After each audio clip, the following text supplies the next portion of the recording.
Hello Art 1-2. This is your value mapping and erasing the grid video demonstration.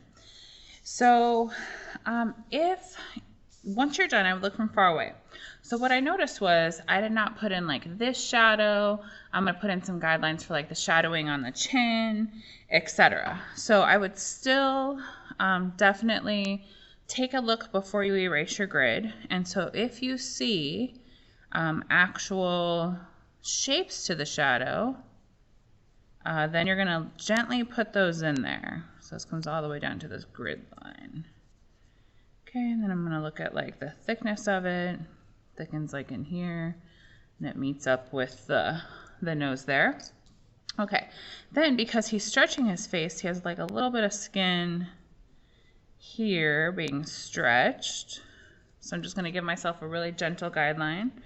And then there's a slight indentation here. It passes underneath that grid line. Okay, then for value mapping. So I definitely notice that it's darker underneath the lip and it kind of curves over. So I'm looking at where the highlight is on the chin there. Okay, over here I have this line. So I'll put that one in. I'm kind of looking around his eyes a little bit. Because he is stretching his face or skin, he has like a darker part there. There's a little bit of shadow above the glasses. Okay, so I have that part. And then this is just kind of range value, but I do have a little bit of an indentation that's lighter along the cheek there. All right, looking at hands and neck as well. Or if you have shadow on the cheek side, value mapping that.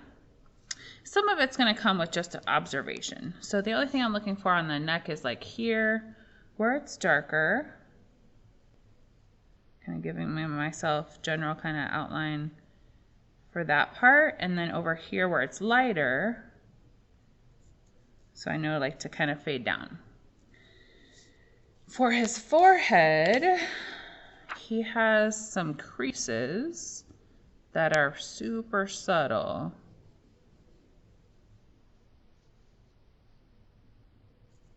Because he's not old.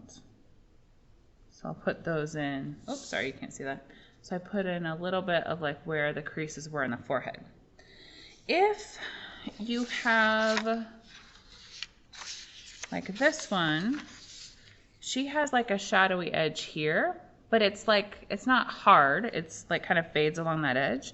I would still put that in there, how it passes through this grid line.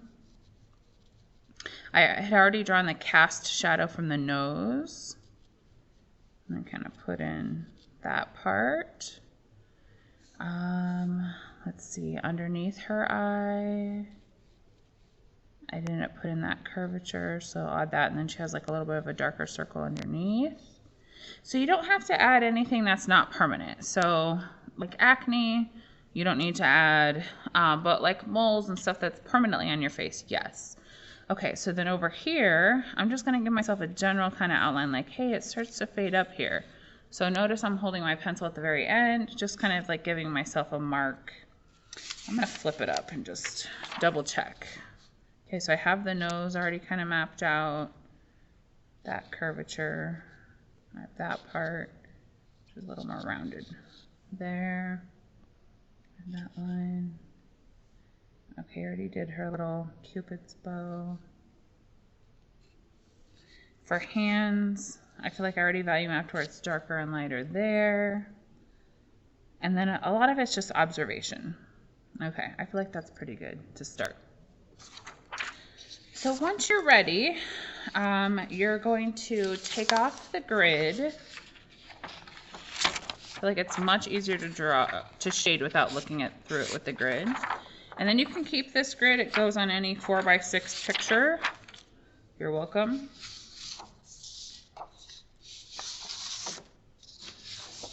I'm going to start with him.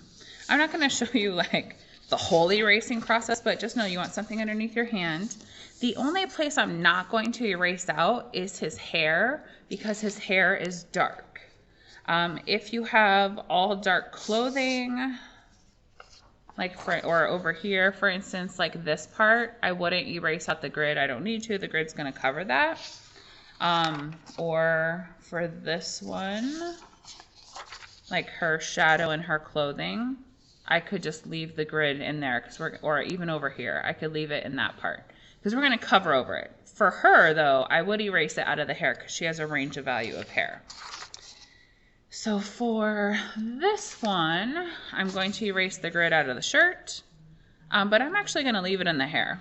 That value would just cover over it. It's totally fine. All right, so now you're going to be careful. Take your time, fully erase your grid. So kind of going along the edges too. You're also kind of cleaning up if you got any oil from your fingers.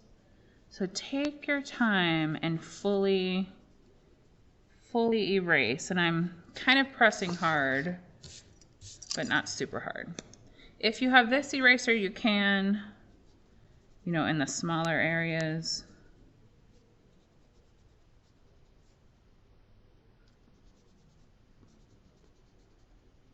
So you're going to go through and erase everything, everywhere, do a good job, kind of going around where you value mapped.